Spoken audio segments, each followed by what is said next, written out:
Right, ladies and gentlemen, we should be live. I woke up late today, apologies. So I'm late to start streaming, so sorry about that. I'm just going to share this on some Discord servers, and we'll go back a couple of minutes. Like, it doesn't matter if I'm reacting late to this stuff, right? No one's going to get annoyed at me for that.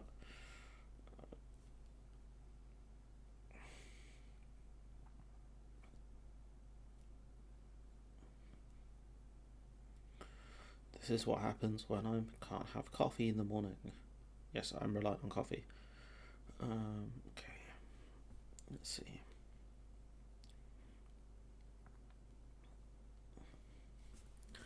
Let's get rid of this chat because it's full of not great people. Okay. But yeah, might as well start the stream. Let's see. Towards those the lives in our coastal communities, tilting resource and attention towards those fantastic coastal communities, and I will make Tories don't care about those areas. A meeting with the relevant minister as soon as possible. The only thing coastal communities get is extra sewage. Hey! Thank you, Mr. Speaker. I know the Prime Minister will have whipped his backbenchers to scream and shout, and that's fine. That's fine. But I hope he's also sent a clear message that there's no place for sexism and misogyny or looking down on people because of where they come from in his party, in this House, or in modern Britain. It's a good opening statement, given the stuff that happened that was said about Angela Rayner recently by the Tories. Next year, Mr. Speaker, the UK is set for the slowest growth and the highest inflation in the G7.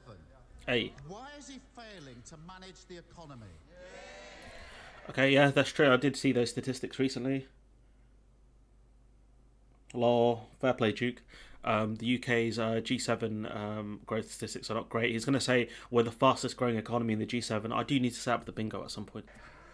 Mr. Speaker, well, let me first of all say, in response to what the right honourable gentleman has said about sexism and misogyny, that I exchanged messages with the right honourable lady over the weekend, and I repeat what I said to her. There could be absolutely no place for such behaviour or such expression in this House, and we should treat each other, Mr. Speaker, frankly, with the respect that each other deserves. So, and on his point about the economy, yes, of course it is true that there is a crisis of global inflation around the world, but this government is tackling it with all sorts of ways that you would expect, Mr. Speaker. Like what?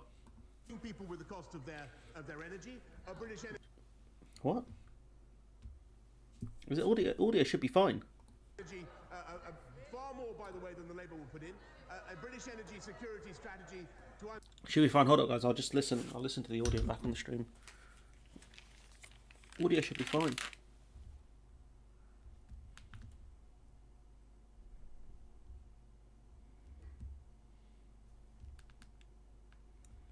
It's just quiet. Super low. Oh, okay, that makes sense. Yeah, it's just I forgot to change the volume bar. Undo the mistakes of previous Labour governments, Mr. Speaker. But above all, making sure that we have the fastest growth in the G7 last year, which would not have been possible if we listened to him. And it's crashing, mate. That's the point. And if we listened to him, we would have frankly never come out of lockdown. That's right. Again, that's another lie, but the Speaker will never call him out on it. Mr. Speaker, in July last year, and never forget, Mr. Speaker, that no Labour government has left office with unemployment lower than when they came in. Mr. Speaker, he sounds like the again. Why is she standing up? I don't get it. Comical alley of the cost of living crisis. Comical alley, classic. He pretends the economy is booming, but where there are problems, they're global. But in the real world, our growth is set to be slower than every G20 country except one, Russia.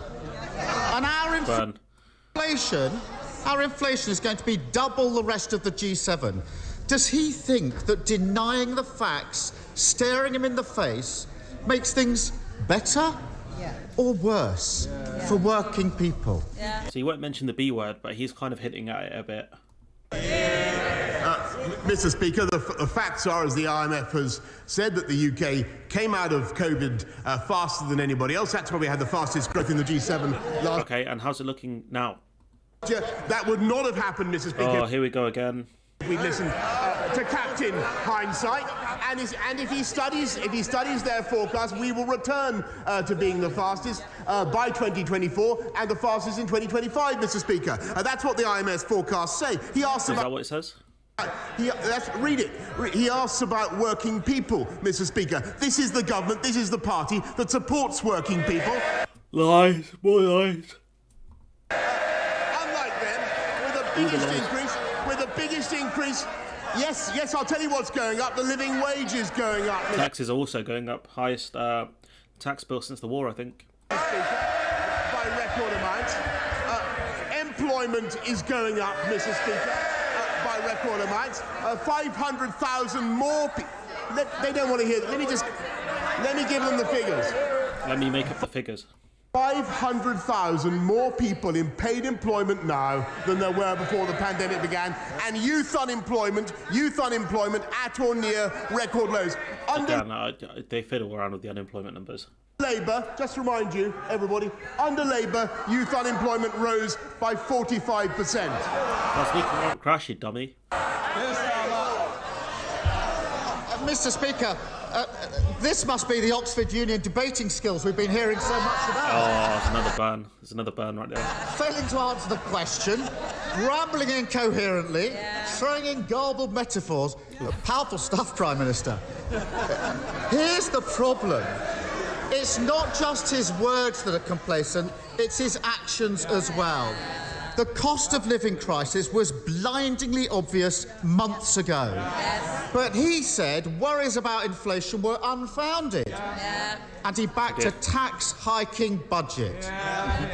Does he think that his choice to be the only leader in the G7... I would have mentioned they're planning on cutting MOTs to every 2 years and some other minor things because they don't understand the cost of living crisis. To raise taxes during the cost of living crisis has made things better or worse for working people. I'll also mention that the only reason they're increasing taxes isn't to pay for the NHS or anything like that. It's to pay for the money that they squandered on PPE and test and trace. Mr. Speaker, as I've just explained to the House, and I'll repeat it once more, this government and our Chancellor cut taxes on working That's not true, though, is it? You've increased taxes and national insurance. people. The national insurance contribution went down, Mr. Speaker, by an average of £330. But if he's talking about the health and care levy, maybe that's what he's It's a tax, big boy. on about. Look at the health and care levy, Mr. Speaker. That is what is enabling us to pay for 50,000 more nurses, to pay for clearing the COVID backlogs. How tragic, how pitiful that the party of Bevan should now be opposed to that investment in the NHS, Mr. Speaker. Okay, not bad. Mr. Speaker, There's a spin. he's an ostrich, perfectly happy keeping his head in the sand. Working people are worried about paying their bills. They're spending less and cutting back. That's bad for business and bad for growth. True. Working people are looking for help. But this week, millions will look at their payslip and see a tax rise with his fingerprints all over it. And the Chancellor's. Does he think that his 15th tax rise has made things better or worse for working people? All right, that's a pretty good line of questioning. Does he think the tax increases are doing better? Let's see what Johnson has to say about it, but a decent line of questioning so far. Mr. Speaker, what we're doing for working people is not only lifting the living wage by the record amount, helping people on universal credit with a £1,000 tax cut, Mr. Speaker, but also cutting national insurance contributions. You're not cutting national insurance contributions, you've increased them, you dummy. The threshold so that on average people pay £330 less, Mr. Speaker. You've increased it. If I guarantee you, right, if you make middle to low income, right, your national insurance has most likely gone up, your contributions. I'll ask my brother about it when he gets his payslip. What we're also doing is taking our country and our economy forward, investing in our NHS, which is a priority for the people of this country, unlike for the Labour Party, Mr. Speaker, but also The Labour invested more in the NHS year on year than the Tories ever have. ensuring that we have How did Jav not get a seat? What? That's disgraceful. record creation of jobs, Mr. Speaker, and that is what matters. High wage, high skill jobs. 500,000 more. They don't care about jobs, Mr. Speaker. We do. We do. We believe in high wage, high skill jobs, and that's the answer for the economy. Here's Starmer. Mr. Speaker, Yes, he's allowed to stand there and lie. Yep. it's as if he's only just waking up to the cost of living crisis. That's true, yeah. And his Mention the MOT thing, man. big idea, Here we go. fewer MOTs. It actually makes the Cones hotline sound visionary and inspirational. North Sea oil producers are making so much unexpected profit, they call themselves a cash machine. Yes. That cash could be used to keep energy bills down. Instead, he chooses to protect their profits. Let household bills rocket and slap taxes on working people who are earning a living. Yeah. Does he think that that choice has made things better or worse for working people? Another good question. What we're doing is making things better for working He's got to call him out on the national insurance lies, man. people than his plans would do by a mile, Mr. Speaker. We're raising more, we're putting more to support people with their energy costs than he would with his new tax on business. That's not true, and the only ones increasing taxes on business are you, big boy. You got I think it's a 24% corporation tax coming into force next year compared to the 19% it's at currently. 19-20% it's at currently. £9.1 billion that we're putting in, an immediate £150 cut in people's council tax. Their thing only raises £6.6 billion. It's not an immediate it's not a cut though, is it? It's a rebate. Oh, it's a thing. We'll have to pay it back. So it's not really a discount, is it? Because we'll have to pay it back. Also, it's massively flawed anyways, especially if you live in rented accommodation. And what it does is it clobbers the very businesses that we need to invest in energy. It clobbers the very businesses. This is £6.6 billion. And what it does is it clobbers. It doesn't. A windfall tax is a tax on profits. The more money they try and make, the more they'll get taxed. It doesn't clobber anything, you idiot. The very businesses that we need to invest in energy to bring the prices down for people across this country. Clean, green energy, the wind farms, the hydrogen that this country needs, and what this government is The government could get those built themselves if they really wanted to, instead of privatising it. also doing, Mr. Speaker, is reversing the tragic, historic mistake of the Labour Party. Oh, here we go. Talking about a party that was in charge, 12 years ago. Refusing to invest in nuclear. Okay, how much did David Cameron invest in nuclear? How much did Theresa May invest in nuclear? And we're talking proper nuclear energy sites, not joke sites like Hinkley Point C. That might not ever work. We're going to have a nuclear reactor every year and not a nuclear reactor every decade, which is what we got under Labour. So they're the party of excess oil and gas profits, and we're the party of working people. This Tory government's had its head in the sand throughout the cost of living crisis. First, they let prices get out of control. Then they denied it was happening. They failed to do anything about it, and then they made it worse with higher taxes. Because of his choices, we are set to have the slowest growth and the highest inflation in the G7. Mr. Speaker, a vote for Labour next week is a vote for a very different set of choices. We would ask oil and gas companies to pay their fair share. We're not asking them, we're demanding it. We're taking it. And reduce energy costs.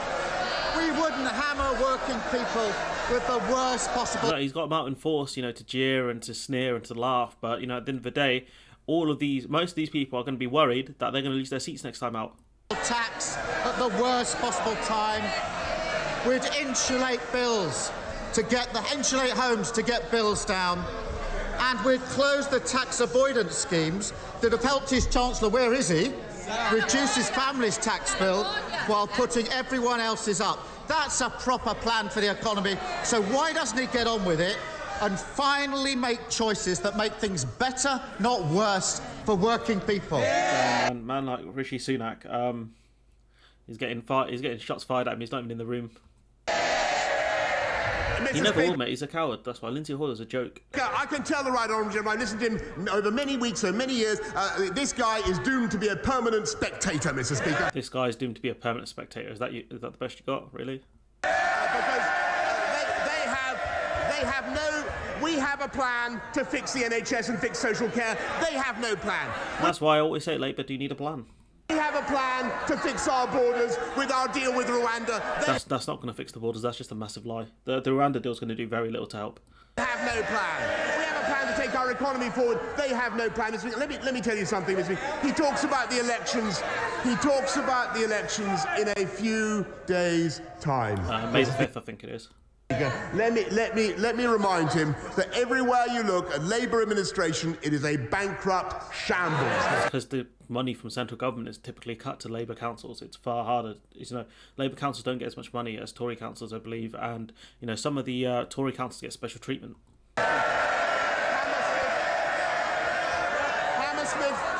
Hammersmith Council spent Labour-run Hammersmith spent £27,000 on EU flags, Mr. Speaker. Is that even true? That just sounds like a lie. I mean, this lady looks shocked. After the referendum, Labour-run Nottingham Council bankrupt because of their investment in some communist... Northamptonshire Council bankrupt. Tory-run government council absolute fraud. Energy plan of the kind that he now favours. He should apologise for it. Labour-run Croydon bankrupt. Northampton-run Conservatives. You mention it? Because of their dodgy property deals. And because of their dodgy stadium deals. Never forget Labour-run Britain in 2010. Bankrupt because of what the Labour government did. Hey, we're bankrupt now, fam. The recession we're facing, the economic crash we hit more recently is way worse. The only reason the economy kept afloat is because of the furlough scheme. And they said they had no money left. Mr. Speaker, he looks at council tax. Look at the difference between... He boasts he lives in Islington or Camden or somewhere like that. He should... You lived in Islington yourself, big boy. Contrast neighbouring Westminster, which has the lowest council tax in the country, and better services too. That's the difference between Labour and Conservative across the country, Mr. Speaker. Yeah, you get special treatment from central government. Vote Conservative on the 5th of May.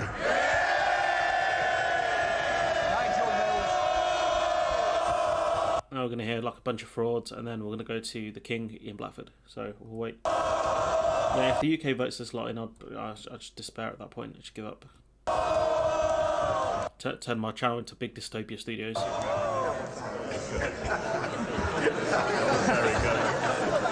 Would the Prime Minister join me in welcoming the huge step forward in the regeneration of Hena Town Centre in my constituency by the successful purchase of the rundown old grammar school building using the government's Towns Fund money this week? And would he agree that's exactly the sort of local delivery people should be voting on in next week's local election?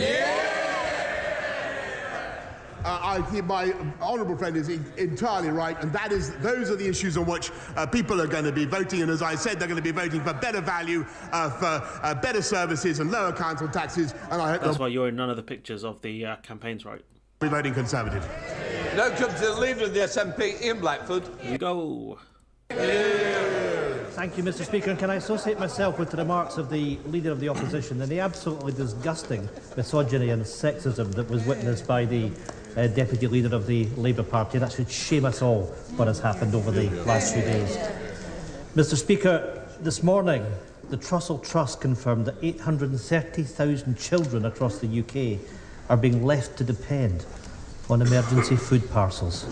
So instead of convening a Tory talking shop at Cabinet, this is stuff that Labour really need to talk about a lot more of, to be honest. The Prime Minister should be acting to help those children and help families through the cost of living emergency. If he is genuinely looking for ideas to tackle this Tory-made crisis, he'd be wiser to look beyond his Cabinet colleagues, who of course know that he won't be there for very much longer. Burn. Huge burn. So, as a parting gift, here's an idea for the Prime Minister. The Scottish Government has introduced and now doubled the game-changing Scottish child payment of at least £1,040 a year, helping those families who are being the hardest hit. Is the Prime Minister prepared to match this payment across the UK to help families through this emergency? So that's a great line of questioning, because he's showing that the SNP are doing something different, which the Tories could also do, and saying like, we're doing things better. What are you gonna copy us, or are you gonna do nothing? Given those Trust numbers, so we'll see what Johnson has to say. Mr. Speaker, what we're doing to help families, and of course, it's important to do everything we can to help families in a tough time. And that's why we've massively increased the funds available to local councils to support families that are having a particular hardship. The Holidays and Activities Fund, now running at £200 million, is there. Holidays and Activities Fund. They don't need holidays and activities, you joker. They need food. As well, we will do everything we can to support families throughout this period when we're dealing with the aftershocks of the COVID pandemic, Mr. Could be Speaker. doing a lot more, big man. You know, the SNP also, the Scottish government also have to deal with the aftershocks, and their COVID rates are far higher than England's in Scotland, at least by the looks of it. So, the argument that we don't have the money or whatever is a joke. But if I may say so, I think this is another example, and he may not appreciate me pointing this out, but it is true. There's another example of the vital strength of our economic union and the importance of support from the UK Treasury, which is what he gets. Okay, that's a joke argument. He's arguing that because the Treasury's given the SNP money, they can do this. It's ridiculous. Ian Blackford. My goodness, Mr. Speaker, we have children facing poverty. The Scottish Government are responding by the child payment, and by the way, it will increase again later this year, and we get nothing. We get nothing but empty words from the Prime Minister. It was plenty of desperate pre-election waffle that we heard earlier, but I'll take it as a no. There is no support for hard-pressed families. It is clearer by the day that the Prime Minister's supposed plan to fight the Tory-made cost of living crisis is not only non-fiscal, it's non-existent. So, Prime Minister, I'll try again. Here are 3 other ideas for the Prime Minister that would help families with soaring costs right now. Scrap his national insurance tax hike, reverse the Tory cuts to universal credit, and match Scotland's 6% benefits rise instead of imposing a real-term cut. 3 things that will make a difference to millions of people. Has the Prime Minister come to terms with the reality that if he fails to act now, the voters will send him and his sleaze-ridden party a message by voting SNP next Thursday? Again, Ian Blackford is just far better at PMQs than Starmer is. Starmer has jokes, but so does Blackford. And Blackford's far more straight to the point, I think. He puts the numbers out there, he explains the point, and then boom, he's like, what are you going to do about it? So I think Ian Blackford is a lot better. Blackford listens to the answer and then refers to the actual answer given before he goes to the next question or provides an alternative solution. Simple and exact. Yeah, I mean, he's a lot better at PMQs than Starmer ever will be, which is sad given that Starmer is a former lawyer. I think people stand up so they can stretch, but I'm actually not sure anymore at this point because that lady's done it twice. Speaker, we're helping families up and down the country with the universal credit. Tapey asked about universal credit. It's not enough though, is it? That's the point. We're tapering it so that people get another £1,000 in their pockets. Working people get another £1,000 in their pockets. We're helping families in the way that I have described, Mr. Speaker. And just to remind the House that under this government there are now far fewer children in workless households than there were before this government came in. So you're telling me, right? Okay, let's break that down a bit. He's saying there are far less people in workless households, okay, but there are far more children in poverty. So that tells you one thing: work is not paying enough if you have more families in work and poverty rates are still going up. That's what that tells you. Starmer only reads his own questions, no matter the reply of Johnson. Yeah, I've noticed that from Rayner as well. It's not good. The only one who's different, I think, is Ed Miliband. And that is because we believe in championing work, championing employment, and helping people into high-wage, high-skilled jobs. That's what counts. And as for our respective political longevities, well, I wouldn't like to bet on him outlasting me, Mr. Speaker. Ian Blackford could easily outlast Johnson. Thank you, Mr. Speaker. And now we go to the joke questions. In April, the Berkshire West CAM service received an additional £120 million to tackle waiting times for autism and ADHD diagnoses. 12 months on, they have outlined a general ambition to reduce delays, but have set no targets or timescales for improvement, with some families still waiting 2 years for their child to be seen. Does my right honourable friend agree that when significant investment of public money is made, people have the right to know how and when services will be improved? And would he support my campaign for a 12-month maximum wait for any family in West Berkshire seeking a diagnosis of this kind? Okay, so the question is, how much money did they need originally? Was it enough? And surely before you give funding, you ask, you ask what the targets are, what you're going to do with the money. It's no good championing work then when work doesn't pay enough. Exactly. So maybe they should have asked that before they gave the extra funding. What are your targets? Where are you going to put the money? But in true Tory fashion, apparently they didn't. She's absolutely right, and it's a great campaign that she's running, Mr. Speaker, and the government is indeed providing the funding to improve autism and learning disability services, but it's also important that people get the diagnosis that the assessment that they need within 12 weeks, and the measures in our health and care bill will approve local accountability for those. Is that money going to the right place? Is that going to Tory friends and donors, though? That's another question we need to ask. Geez, there's Javid again. Services. Sir Geoffrey Donaldson. Thank you, Mr. Speaker. The Road Haulage Association has confirmed... Hey, it's Big Jeff. Hey, look, it's Jeff. It's Jeff. That the bear with me, someone at the door. I'll be back.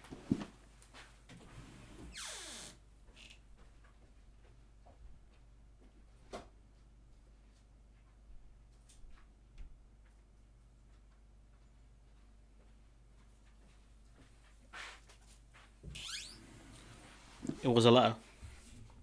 cost of moving goods from this part of the United Kingdom to Northern Ireland has risen by 27%. So look, yeah, that's a friendly question. His legs are decently covered. Her legs? Who's that in reference to? Raina, is that? 7% in the first year of the operation of the protocol. Bear with me. Let me go back quickly. Let me get the full question. I got distracted. Mr. Speaker, the Road Haulage Association has confirmed that the cost of moving goods from this part of the United Kingdom to Northern Ireland has risen. Postman can, though. By 27% in the first year of the operation of the protocol. The Irish Sea border is harming our economy. It is undermining... It's actually, I don't think it is actually harming the Northern Ireland economy. The Northern Ireland's economy has bounced back quite a lot, and if they actually use the opportunity to be, the unique country that it is, or unique kind of province that it is, which it can export to GB and Ireland with no actual border checks. No other country can do that, as far as I'm aware. Well, certainly, until we put in physical checks, anyways. But they could turn Northern Ireland into a huge manufacturing hub if they wanted to. But because of people like Big Jeff over here and the Tories, that's not going to happen. Political stability in Northern Ireland. Next week, the people of Northern Ireland will go to the polls to elect an assembly.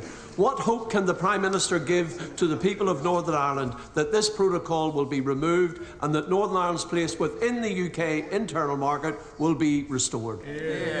I thank him very much, and I think that what the whole House will want to support is the balance and symmetry of the Good Friday Agreement. That's what really matters. That's a great legacy for all of us, and it's vital that the protocol or that the arrangements we have in Northern Ireland should command the support of all sides, and that's what this. The support of all sides, though, because not all sides supported Brexit in the first place.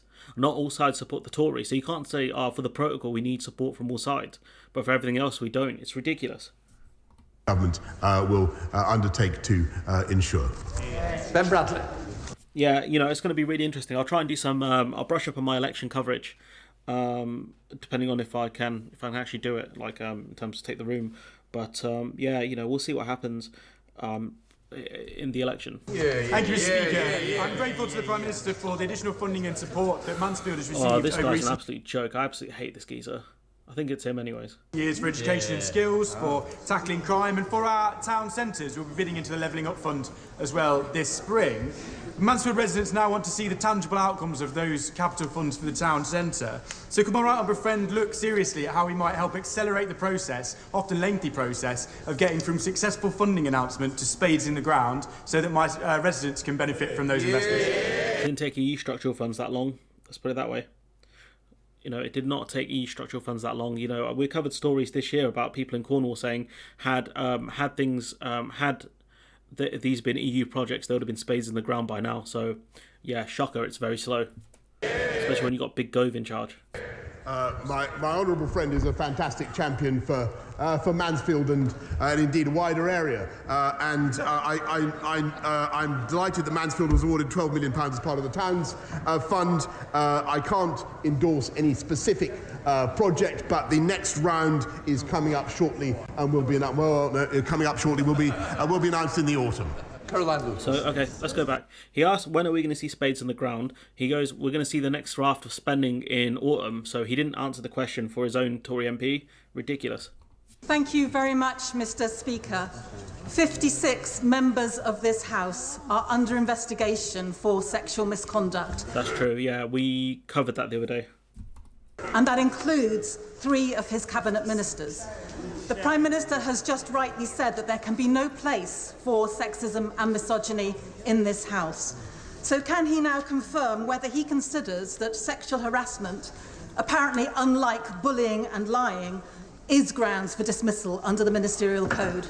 Yeah, that guy, because they can't. He can sack cabinet members, but he can't sack MPs. MPs have to be face recall petitions. The only thing that Johnson or any leader can do is withdraw the whip from them. That's about it. Thank you, Mr. Speaker. And of course, sexual harassment is intolerable, and it's quite right that members should now have a procedure by which they can bring that to the attention of the House authorities, and I think that's a good thing, and of course it's grounds for dismissal. Ram. Thank you, So are we Mr. going to see Speaker. anyone dismissed then? Financial scams have grown dramatically in recent years and are now the most common form of crime, harming millions of families every year.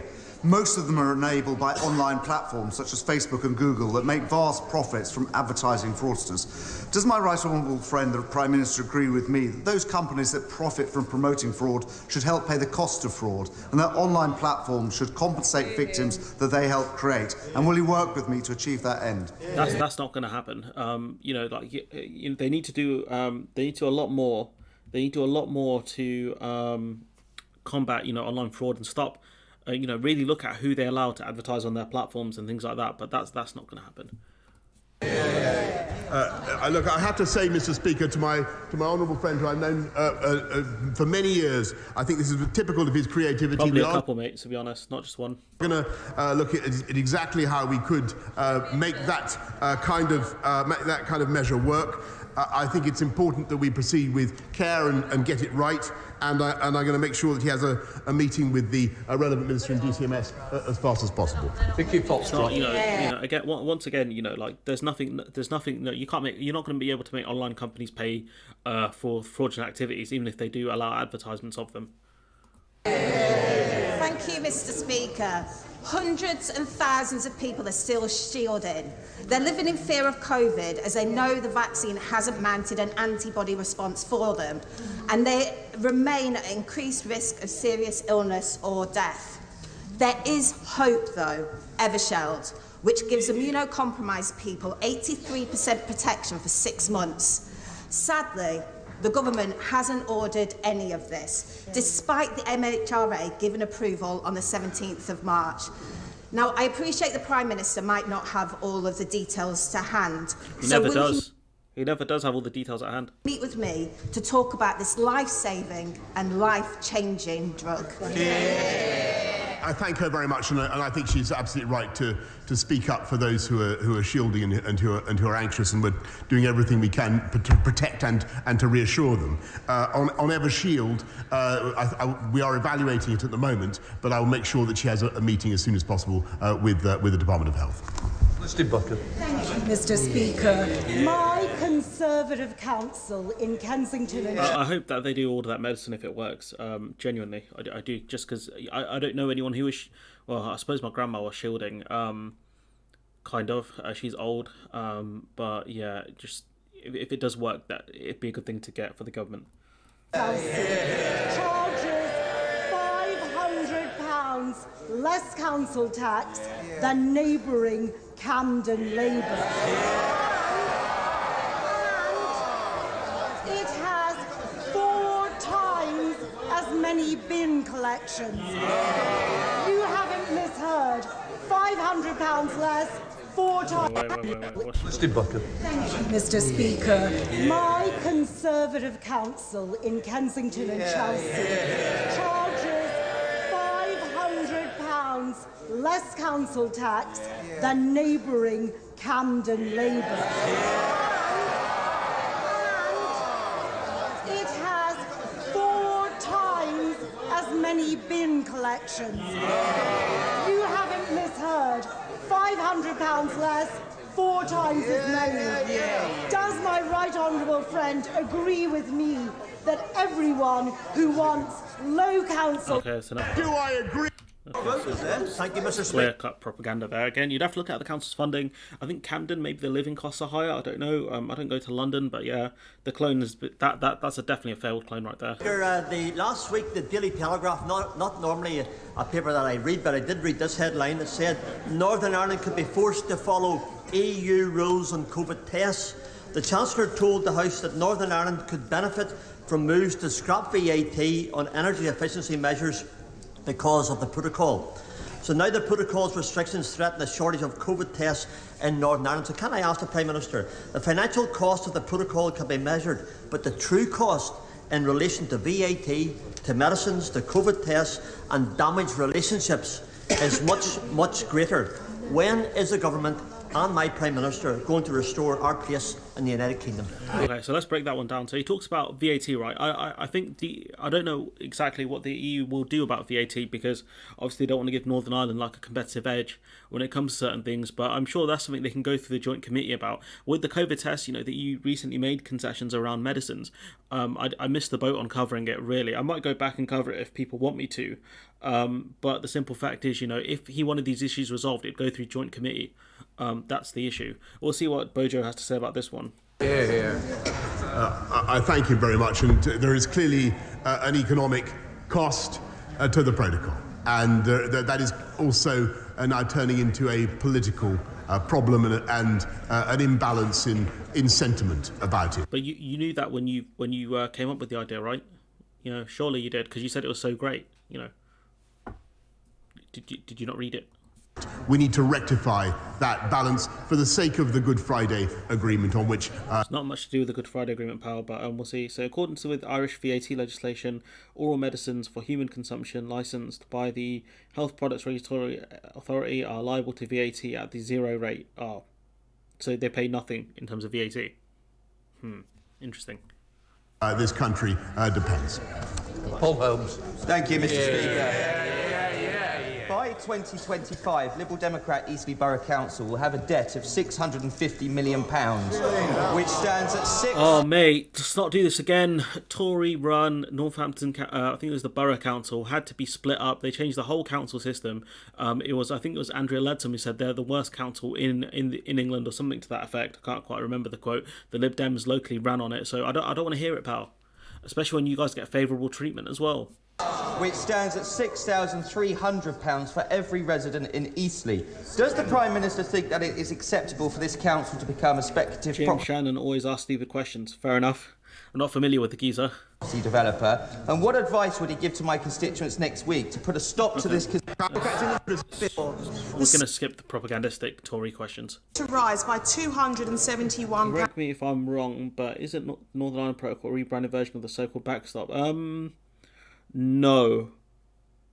Not exactly, no. So the backstop idea was the whole of the UK would stay in the single market and customs union until they come up with a solution to the Irish, you know, how they're going to monitor goods going from NI to Ireland, essentially. So that's what kind of it was. The difference is one would have kept the entirety of the UK in the single market, and the Northern Ireland Protocol keeps just Northern Ireland in the EU single market and customs union for goods. At least that's what I remember of it. It's been a while since I had to go over that stuff. Pounds this year as prices soar. The supermarkets are lowering their prices to help customers struggling to buy food. They're also making huge profits as well. And the Resolution Foundation have reported that 1.3 million low-income Britons will be pushed into absolute poverty by the cost of living crisis. I love how we have different definitions for poverty. You've got poverty and then absolute poverty. It's just madness, honestly. This government is doing nothing to protect people who are struggling. If the supermarkets are stepping in to protect people's pockets, what will the Prime Minister do? Absolutely nothing. Who? What we've done is just in the last few. Oh, mate, if I was a Labour MP, oh my God, I'd be vicious in PMQs. Oh, mate, trust me, fact, it's muscle memory at this point. Been doing this for like 2 years, I think. In 2 years, you learn a lot from a lot of people like yourself and many others. Trust me, mate. It's nothing. It doesn't just belong to me, honestly. If Labour do want to hire me, though, I'm available for hire. I'm #1 shill, mate. Tory boy Pierce will never shill as hard as I will shill, honestly. £22 billion in to help people with, excuse me, Mr. Speaker, with the cost of living. Have a sip of water, big boy. But I want to pay tribute and to those businesses which are now trying to protect consumers from the impact of the global inflation crisis. And the fact is that many businesses now do have the cash reserves, not to take prices, as they put it, but to shield consumers. This is another thing where a windfall tax would have come in handy on supermarkets. A windfall tax on supermarkets, because they don't have to do budget ranges. They really don't in terms of profits. They don't have to. Some of them are choosing to. Some of them have been shamed into by people like Jack Monroe, the bootstrap cook. But again, this is where windfall tax and other things can come in handy. From the impact, and I hope that they do so. Stride. Mr. Speaker, I've recently been contacted by my Ukrainian counterpart, the chair of the Ukrainian Treasury Committee, with some ideas as to how we can further tighten the screw on the Russian economy, particularly through the international tax regime. And I was, of course, able to affirm the full support of the Ukrainian people from right across this House.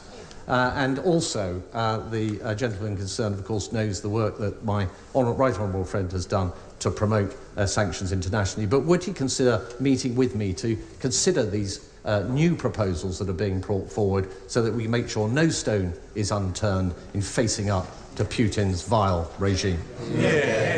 I thank my right honourable friend for what he has been doing and what his Select Committee has been doing in this area about tightening the screw on Putin's regime. And I think that UK companies have already shown that they think very carefully about investments doing business with Putin's Russia. We put a ban, as he knows, on all new outward investment in Russia, Mr. Speaker. But I'm very happy to make sure that further ideas from my right honourable friend should be transmitted to the government and to have the meeting as soon as possible. Jeff Smith. Thank you, Mr. Speaker. Last night we learned that the Home Secretary put the member for Wakefield on an expert panel offering advice on sexual exploitation. Oh no, that's that's really bad. At the time, he was under a police investigation following allegations he assaulted a minor, for which he's since been found guilty. He sat on this panel long after the Conservative Party had received a complaint from his victim. Isn't the Prime Minister ashamed that his party didn't take the victim seriously and put someone who abused a minor in such an important position? And does he wish to take the opportunity to apologise to them? Any MPs under police investigation should be suspended. Like, whether that's done quietly by the chief whip saying, look, there's been allegations, you're going to have to sit out for a bit. Something like that has to be done until the police investigation subsides. That's what has to happen at this point. Mr. Speaker, I believe that the Home Office has already made a statement about it, and if there's any further comment to make, they will be making a statement. It's pretty embarrassing stuff there. That's shocking answer. Mirabelle. Thank you, Mr. Speaker. Mr. Speaker, Newcastle Underlying Borough Council has secured millions of pounds of government investment for our high street, but we do have a problem with persistent antisocial behaviour on the high street. Oh, mate, I swear I hear from this guy every week. And so therefore, would my right honourable friend, the Prime Minister, welcome the recent appointments of a new Chief Constable for Staffordshire, a new Borough Commander for Newcastle, and the fact that Newcastle will get its own dedicated response unit? And will he also set out what further measures the government is taking to combat crime and antisocial behaviour? Right, maybe if the government hadn't cut police numbers and youth services so much, you wouldn't have as many antisocial behaviour problems. Hey, look, it's Michael Fabricant. Hey. Yeah, he put a ban on Russian investment 4 weeks after the EU and 4 weeks after saying he was leading the world. Yeah, the only thing Britain leads the world on is claiming we are leading the world, honestly, at this point. I thank my honourable friend, who is an avid champion of his constituents, and wait and see. And Mr. Speaker, I can tell him. I think maybe he missed what I said earlier on. But we're now running at 13,576 more police on the streets of this country as a result of the actions. Didn't they cut like 15,000 or something police officers? So it's not even going to make a dent in the police officers they got rid of in terms of net numbers. Taken by this government, and tougher sentences as well, Mr. Speaker. It was close. I'm glad you're doing better, to be honest. Opposed by the party opposite. Cracking down on drugs gangs, Mr. Speaker, when that party is soft on drugs. I think the leader of the opposition... Mate, the only person who's soft on drugs is Michael Gove, mate. Said he would decriminalise. He didn't want people with Class A drugs to face prison sentences, Mr. Speaker. I mean, yeah, because punishing drug users doesn't make sense. Punishing drug dealers makes sense. Heard him say that. And of course, cracking down on cross-channel migrant gangs, Mr. Speaker, on people who risk the lives of migrants in the... Okay, first of all, they're asylum seekers because you have to verify their claims before you can call them migrants. Secondly, if there were safe and legal points of entry to come into the UK to claim asylum, they wouldn't have to do this. You absolute moron. In the English Channel. We're cracking down on them, and as far as I know, they would scrap the agreement, the Economic and Migration Partnership with Rwanda, Mr. Speaker. We have a plan, they don't. Your plan sucks, big boy. Much, Mr. Speaker. Your plan sucks. 4.5 million people pay for their gas and electricity using a prepayment meter. Yeah, horrible. Those prepaid meters are very bad. They already pay more for their energy than direct debit customers, and the number of people who are disconnecting themselves because they've run out of money for the meter is increasing. What is the Prime Minister going to do to ensure that all of our constituents have a right to light and to warmth? And that's where the government aren't doing enough to fund people. The energy bills are going up dramatically. And the government aren't doing enough to support these families, evidently, just by that statement alone. But, when we look at broader data, we can also see that. Mr. Speaker, we're working with Ofgem and the company, all the companies, to ensure that we protect people in this difficult time. But you're lifting the cap. Ofgem are lifting the cap in the later half of the year. This is going to make bills go up even more. What we're also doing is making sure that we support people, not just with the cold weather payments, the winter fuel payments, but making sure that through £500 million more to councils, we look after people, and this will be the types of people that the right honourable gentleman is referring to, who are finding it particularly tough. We will do everything we can to shield the people of this country as we get through the aftershocks of COVID and deal with a global inflation problem. Ben Everett. Mr. Speaker, within the last hour or so, it's been reported that some 287 members of this House have been sanctioned by the Russian state. Now, I'm sure nobody here is... I'm so scared. The Russians have sanctioned us. Oh. Rushing to change their summer holiday plans, but perhaps the Prime Minister will assure us that he will continue his excellent relationship with President Zelensky and continue to provide the Ukrainian people and the Ukrainian military with the support that they need. Another fluff question there. Well, Mr. Speaker, it's no, I think, no disrespect to those who haven't been sanctioned when I say that all those 287 should regard it as a badge of honour. And what we for the Ukrainian, wait. This guy, Mr. Speaker, this guy is he's probably my least favourite Tory, honestly, in terms of the backbenchers. This guy's absolutely a joke. Papa, robust and principled. Are they looking at memes on Twitter? They're on the clock, pal. Support for the Ukrainian people and their right to protect their lives, their families, and to defend themselves. That's what this country is doing, and that has the overwhelming support, I think, of the whole House. Final question, Daisy Cooper. Mr. Speaker, today a court has found that the government acted unlawfully when its policies led to the discharge of untested patients from hospitals to care homes at the start of the pandemic. Yes, I saw that story just broke about an hour or two ago, so credit to her for bringing this up. huge credit for bringing this up, really, especially when Starmer didn't.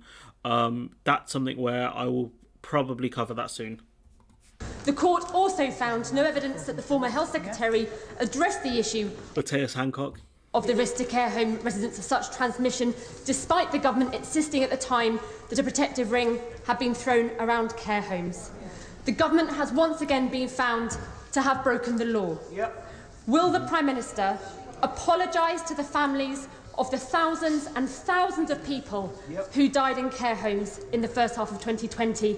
And will he also apologise to care workers for the shameful comment that he made in July 2020 when he said that too many care homes didn't follow procedures in the way that they could have? Oh my God, yeah, that one's a really bad comment, and her question there was great. The government's been found to have broken the law again. I mean, I think Boris Johnson will say we did our best, blah blah blah, unprecedented pandemic, all this nonsense. Let's have a look. Mr. Speaker, of course I want to renew my... Why is this bench empty? Why is no one sitting here? Like, why are these people... I genuinely don't get the House of Commons. I'm not sure who she is. They don't come up with a graphic on this channel. Well, my apologies and sympathies for all those who lost loved ones. Let's have a look, actually. Might be able to hear her name. Again, of the risk to the report.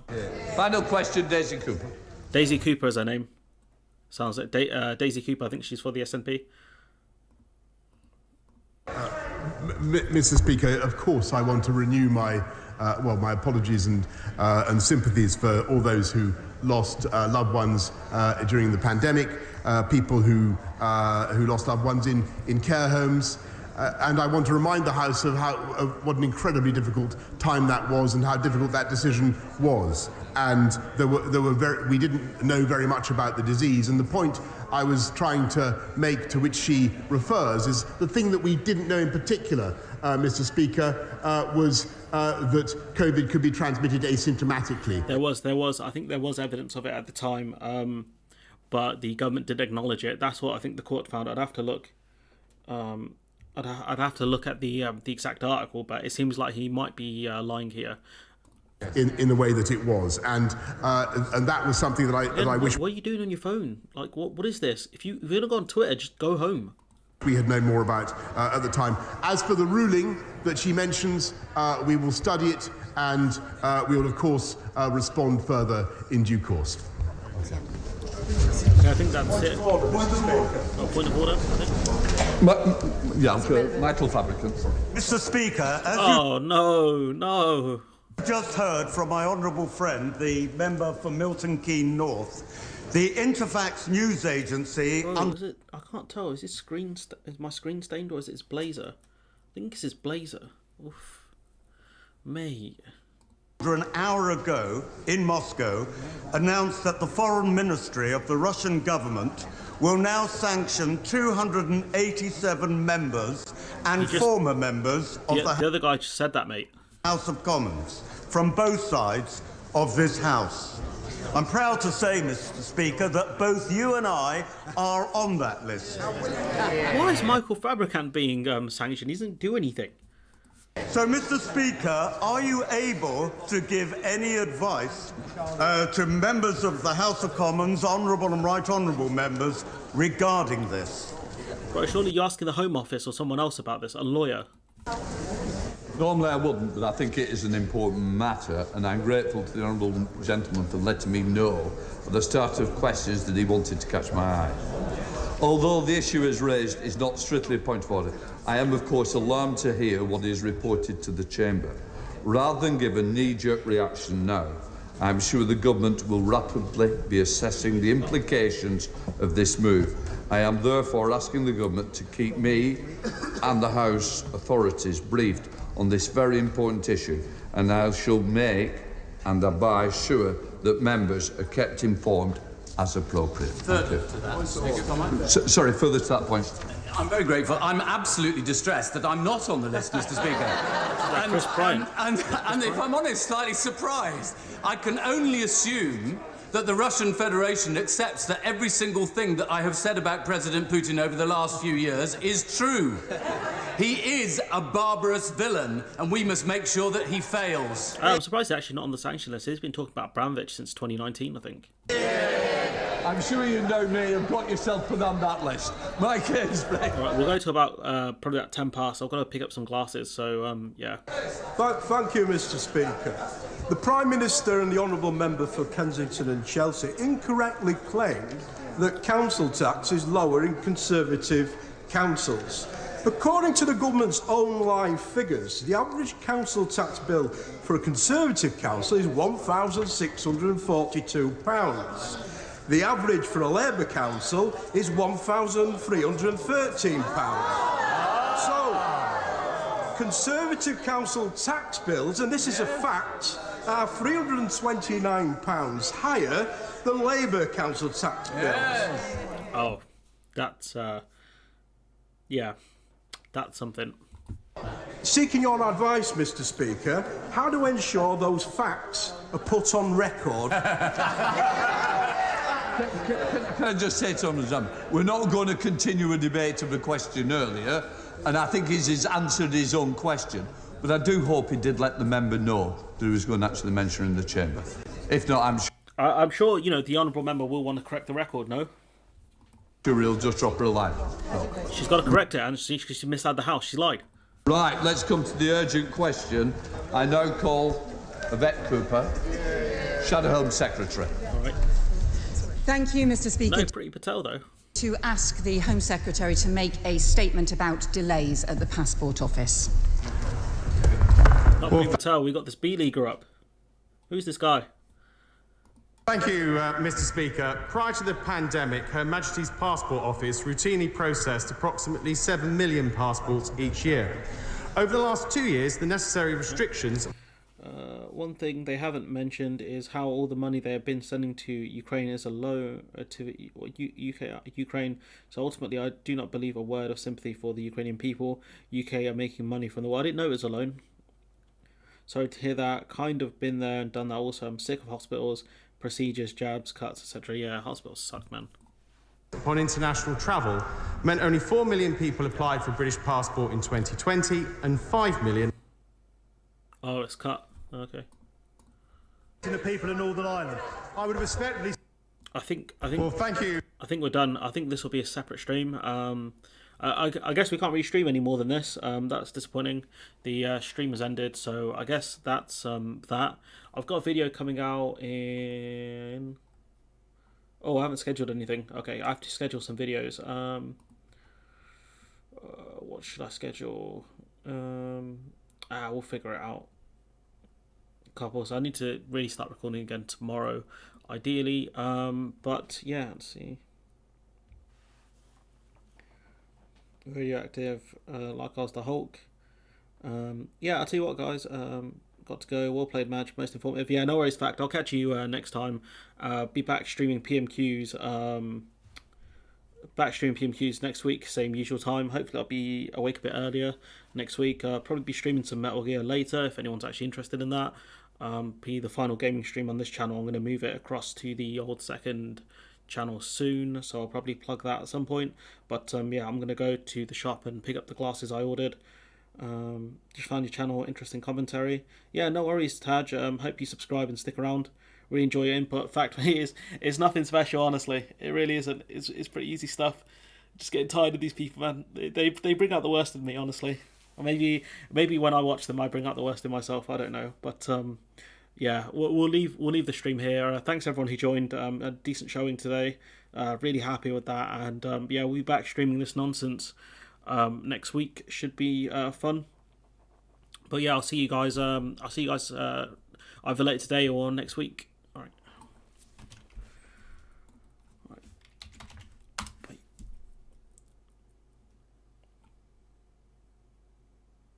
Yeah, I mean, Arms Industry's there to make profit, isn't it? But yeah, that's me done. I've got to go to the shop. Yeah, keep safe, everyone. Go to the shop, pick up some glasses. I'll probably take a picture. I'll put it in the community section of the chat. So yeah, I'll see you guys next time.